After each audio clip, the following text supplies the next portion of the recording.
ഇപ്പോൾ നമ്മൾ ചെയ്യുന്നത് ഹെർഷീസിൻ്റെ എക്സോട്ടിക് ഡാർക്ക് ആയിട്ടുള്ള ഫ്രൂട്ട് ഫ്ലേവേർഡ് ആയിട്ടുള്ള ചോക്ലേറ്റ് ആണ് കേട്ടോ. അതായത് ഇതിൻ്റെ സെൻറ്ററിൽ നമ്മുടെ ഫ്രൂട്ട് ഫ്ലേവറിങ്ങും ഒരു ജാം കൈൻഡ് ഓഫ് ടെക്സ്ചറും പിന്നെ മുകളിൽ ചെറിയൊരു ലെയർ ഓഫ് ഡാർക്ക് ചോക്ലേറ്റ് കോട്ടിങ്ങും. അപ്പോൾ ഇതിൻ്റെ വേറെ 2 ഫ്ലേവേഴ്സ് നമ്മൾ ട്രൈ ചെയ്തു. ഇന്ന് ട്രൈ ചെയ്യുന്നത് പോമഗ്രാനൈറ്റ് സെൻറ്റർ ഫിൽഡ് ആയിട്ടുള്ള ചോക്ലേറ്റ് ആണ്.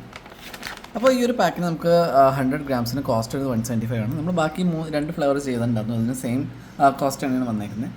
നമ്മൾ ഇതിൻ്റെ ഇൻഗ്രീഡിയൻസ് പറയുമ്പോൾ നമുക്ക് കൊക്കോയുടെ പെർസെൻറ്റേജ് 13, പിന്നെ പലതരത്തിലുള്ള ഫ്രൂട്ടിൻ്റെ പൾപ്പും പിന്നെ ആർട്ടിഫിഷ്യൽ ഫ്ലേവറിങ്ങും എല്ലാം ചേർത്താണ് ഉണ്ടാക്കിയിരിക്കുന്നത്.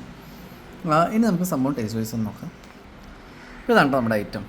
ഇനി ഇതിൻ്റെ ഉള്ളിൽ ഫ്രൂട്ട് ഫിൽഡ് ആയിരിക്കും. അപ്പോൾ ഒന്ന് നോക്കാം.